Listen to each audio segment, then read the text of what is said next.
অতীতে ঘন কুয়াশায় বিমান ঢাকায় অবতরণ করতে না পারলে অন্য দেশের বিমানবন্দরে অবতরণ করত, তবে এবার নিজ দেশেই বিমান অবতরণ করতে পারবে। শাহ আমানত আন্তর্জাতিক বিমানবন্দর সপ্তাহে 4 দিন 24 ঘন্টা চালু থাকবে। বাকি 3 দিন একইভাবে চালু থাকবে সিলেটের ওসমানী আন্তর্জাতিক বিমানবন্দর। বিদেশি এয়ারলাইন্সের আসা যাওয়া বাড়ানো সহ যাত্রী সেবা বাড়াতে কাজ করার কথা বললেন বেবিচক chairman air vice marshal Mohammad Manzur Kabir Bhuiyan. Shah Amanat international airport, সেখানে আমাদের যাত্রী সেবার মান উন্নত করার জন্য, প্লাস এখানে যাতে আমাদের ভবিষ্যতে আমাদের যে বিমানের পরিচালনা কার্যক্রমে বিদেশি এয়ারলাইন্সের আসা যাওয়া, সেটা যেন আমরা আরও বেশি পরিমাণে বাড়াতে পারি। কারণ আমাদের দেখা যাচ্ছে ঢাকার উপরে অনেক বেশি লোড হয়ে যাচ্ছে। যেখানে আমাদের চিটাগং একটা শাহ আমানত ইন্টারন্যাশনাল এয়ারপোর্ট আছে, সিলেটে আমাদের ওসমানী ইন্টারন্যাশনাল এয়ারপোর্ট আছে, সেই জায়গাতে কিন্তু আমরা ডিস্ট্রিবিউট করে দিতে পারি এবং ওই ধরনের ফ্যাসিলিটিস ইনফ্রাস্ট্রাকচার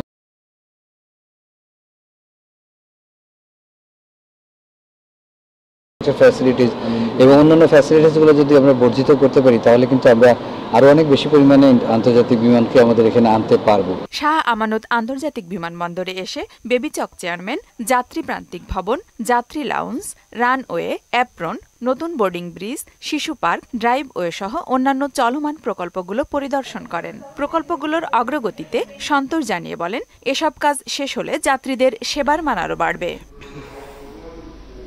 আফরিন পপি, মোহনা সংবাদ।